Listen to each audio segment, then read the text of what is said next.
Welcome back to the Daily Dose.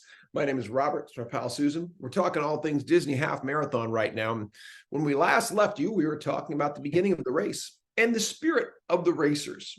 When you're doing an endurance event of any distance, and a half marathon is a decent distance, there is a connection that happens in the group. There's kind of, you can look around and see people going, wow, we're really doing this. Not There are elite athletes who don't blink twice about it, right? That's your first corral or two. They're out there looking for personal bests.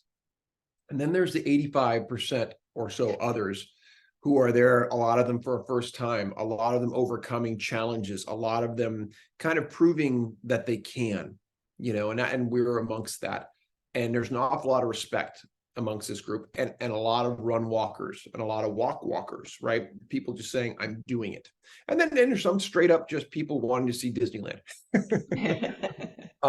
But at any rate, I think there's a trust and there's a respect that ripples through the group based on the fact that we've chosen to make this type of effort.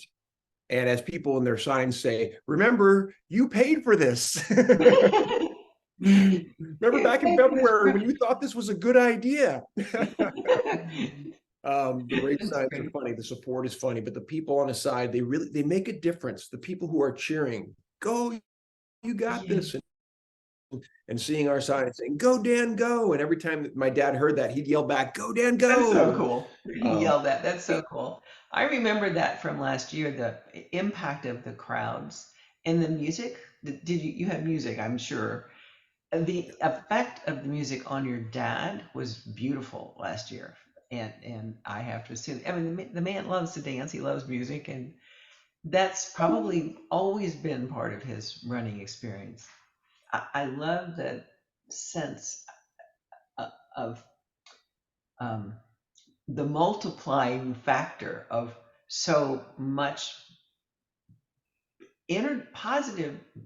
positive overcoming energy for the types of things that you just mentioned. The lady with a broken foot.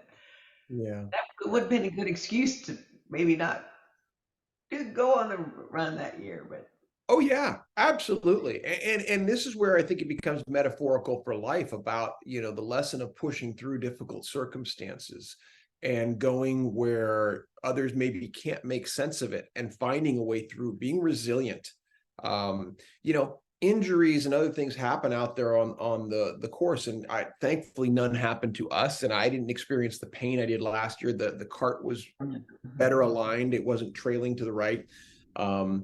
Dad, for one example, we didn't have nearly as many kind of foibles, but Dad did need a bathroom at about 7 miles in, and that's a significant challenge. Number one, where's a bathroom, right? There's a porta potty somewhere, and then how's Dad going to do in a porta potty? Well, somehow, thankfully, there was one equipped for people with disability, and it was broader. It had the rails, so Dad could get in there and comfortably do what he needed to do.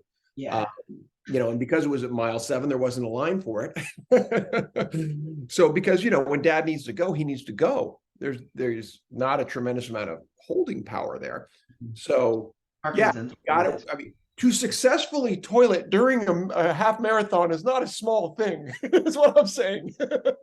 And you came back out and there were still people with wheels nearby that you could. Well, there was a band. There was a high school band playing right on the other side of the porta potties. So there was inspirational music. That's hilarious. Oh my gosh. Oh my gosh. They were playing Queen, Don't Stop Me Now, and Journey, Don't Stop Believing. Champions. It was great.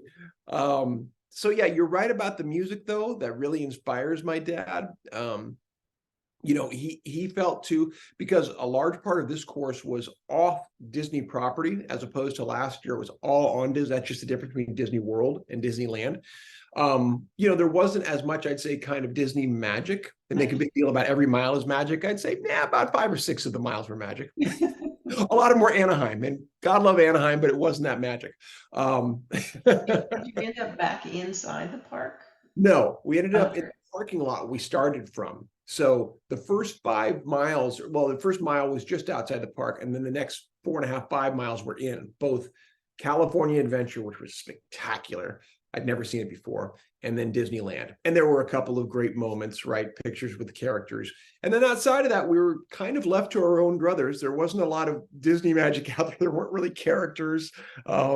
There wasn't a whole lot of music, but what there was a lot of just good straight roads. Man, from my perspective, it was running, because running through the park and having to do this, it was hard. It was fun, but that's difficult.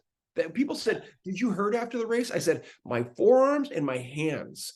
Because leaning on that thing to make the turns and watch out for people, and there's people who just start and stop right in front of you, and you have to hold on, and that's a different kind of stress. But it's not like the stress of the caregiver stuff. Going back to what we were talking about earlier, because you asked me about that too, and the mental part of letting go of all of that, of knowing my dad is safe and secure.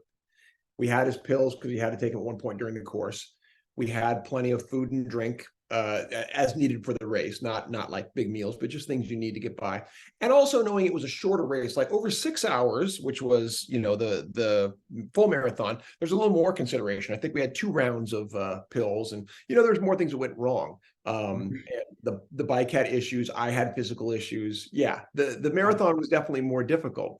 I felt really physically great at the end of this, as evidenced by the picture of me leaping in the air, right? That was amazing.